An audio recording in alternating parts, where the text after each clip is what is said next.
რიგში ვიტყოდი, რომ მეცნიერებაში სქესი არაფერს არ განსაზღვრავს, რადგანაც აქ ყველაფერზე მეტყველებს მხოლოდ შენი ცოდნა, განათლება, დისციპლინა და ასევე შედეგები. იმ გოგონებს, ვისაც მეცნიერების სირთულის ეშინიათ, ვეტყოდი, რომ რეალურად ეს გზა მარტივი ნამდვილად არ არის, თუმცა მთავარია გვახსოვდეს, რომ ინტელექტს სქესი არ გააჩნია და დაუღალავი შრომით შეუძლებელი არაფერი არ არის. სინამდვილეში მეცნიერება საერთოდაც არ ნიშნავს ყველა ფორმულის ზეპირად ცოდნას. იგი დანიშნულება კი არა, მუდმივი მოგზაურობა და საინტერესო გზაა. ამ მოგზაურობაში გარდამტეხი როლი კიოში გატარებულმა დრომ შეასრულა.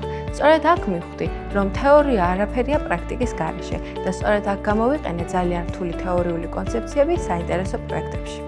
მეცნიერება პრობლემების გადაჭრა და რაც უფრო განსხვავებულნი არიან ადამიანები, რომლებიც ამ პრობლემას უყურებენ, მით უფრო ჭკვიანური და სამართლიანი ხდება პროცესი. AI არ არის მეცნიერის შემცვლელი. ის მისი ჭკვიანი ინსტრუმენტია. მას არ აქვს ცნობის მოყვარეობა. მეცნიერება კი სწორედ ახალი კითხვების დასმაა.